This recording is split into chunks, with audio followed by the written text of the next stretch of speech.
Good morning, class, and happy Monday. I know it was last minute, and I'm sorry I had to cancel class for today due to some health reasons with my grandmother. But I wanted to go over a few different things as we are moving into Chapter 4, just a week before spring break. And this has all culminated from, man, just the introduction to communication, perception, intercultural communication, learning how to be an informative speaker, learning how to be a persuasive speaker. So many things we have covered in these first, now this is week 9, in the first 8 weeks we've covered. Now in chapter 4, we are moving over into verbal messages. And there are 3 different things I'm going to be covering today, which include verbal messages among different cultures, language changes, and also how to be more understanding of people who speak different languages. And we're going to discuss, again, shared meaning, which we talked about in chapter 1.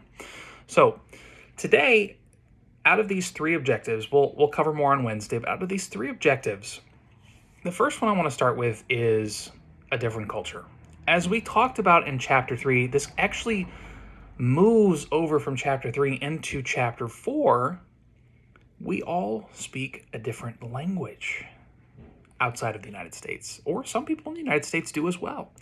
So I have told you guys that I speak English and a little bit of German. My grandmother speaks German.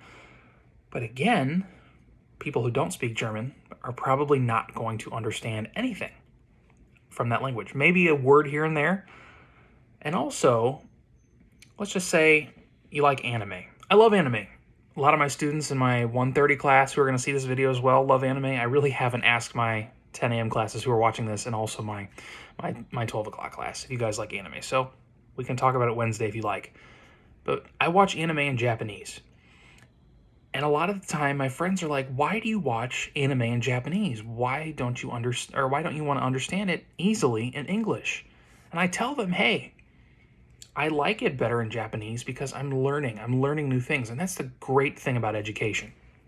I love putting my hands in front of the camera; they're massive compared to the size of my head here, but that's funny. There's your little humor for the day, guys. But on the other hand, I don't know Japanese.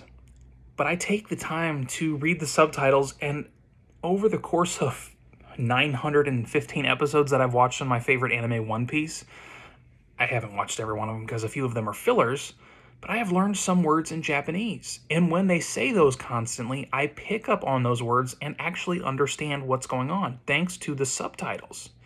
And so we have to understand that with different cultures, they're going to have different languages. Just like in our 10 a.m. class, people for in the 12 and 130 class don't know this, but one of our students is from Tanzania, and they speak Swahili. If he spoke Swahili, I would not understand a word, and he knows that, and so does everyone else in my 10 a.m. class. It's just different. Different cultures will have different languages, and that's what we'll go into again on Wednesday. The next point I want to get into, guys, is that language changes over time. There are several different words that change, and I can think of a few, more derogatory, honestly. If you think of the word gay used to mean happy, but now it identifies an individual based on their sexuality.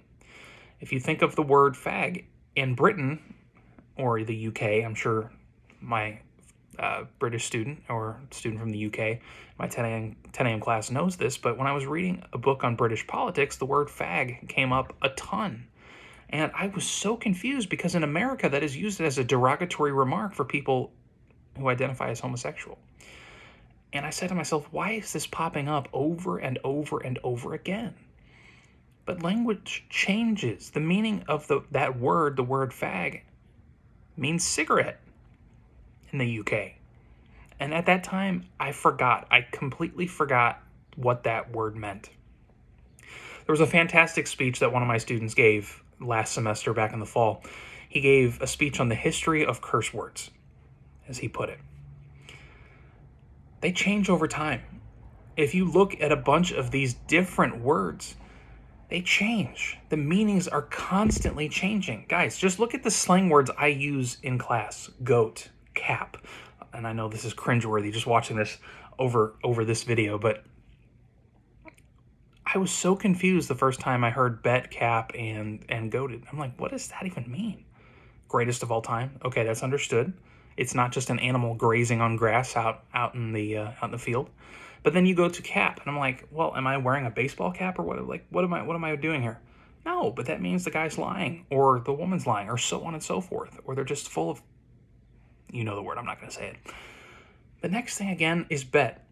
When I first heard this a couple years ago, I was like, I love gambling, but what does that mean? I'm not betting anything. And it's funny, I heard this for the first time from the kids that I used to coach in basketball. And I'm like, what am I betting you on? They're like, you were so stupid. And I'm like, yeah, I probably am, because that word and the meaning of it changed. Bet means okay, or great, or yeah, sure. But I still take it as sometimes, hey, am I placing a bet on poker? Am I placing a bet on blackjack or on roulette or whatever it is at the casino? It's just, again, language changes over time. And you guys will understand that a little bit better when we go over it on Wednesday. The last thing, this ties in really from chapter 3, guys, you need to be understanding.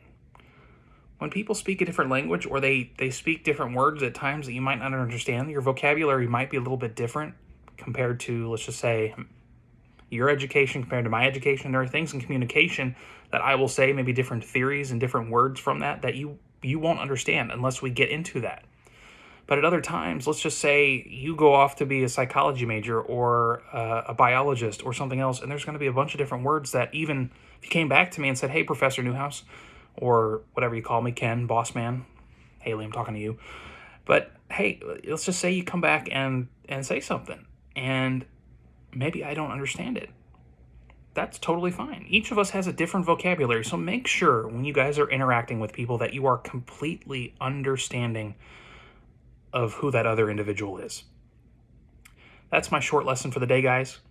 We'll go through more of chapter 4 on Wednesday. I hope this helps a little bit. I will see you guys soon.